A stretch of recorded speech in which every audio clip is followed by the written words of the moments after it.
Ayan guys. Hello guys. Anong tawag nyo dito? Pinatuyo ko muna siya. Lemongrass, tanglad. Ito, gagawin, pinadry ko muna sa araw. Siyempre, nilinis ko muna. Tapos, pinadry ko sa araw. Ayan. Pinadry ko siya sa araw. Ayan ang itsura niya.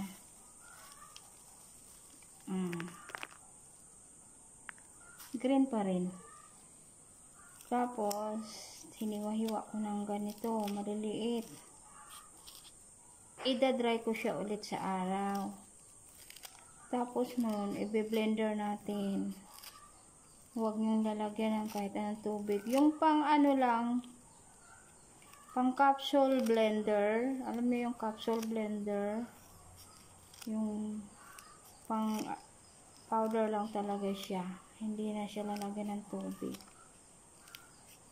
Ito ang iinumin. Pag powder na siya, iinumin sa umaga before meal. Ito ang gagamot ka sa tiyang kung masakit.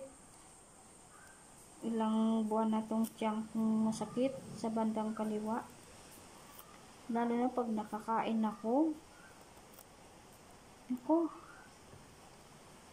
I-try ko to kasi sabi sa Facebook,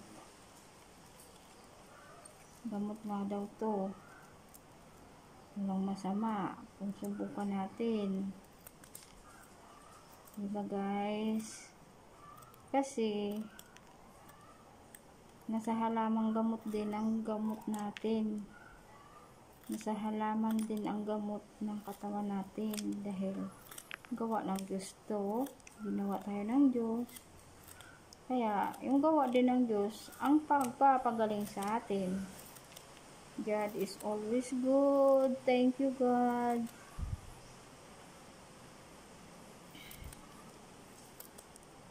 Ginupit-gupit ko ng ganyan, oh. Maliliit.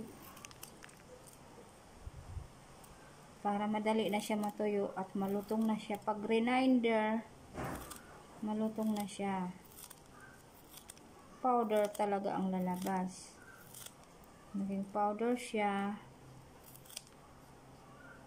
Ilagay nyo sa bote na magandang lalagyan may takip. Ayan.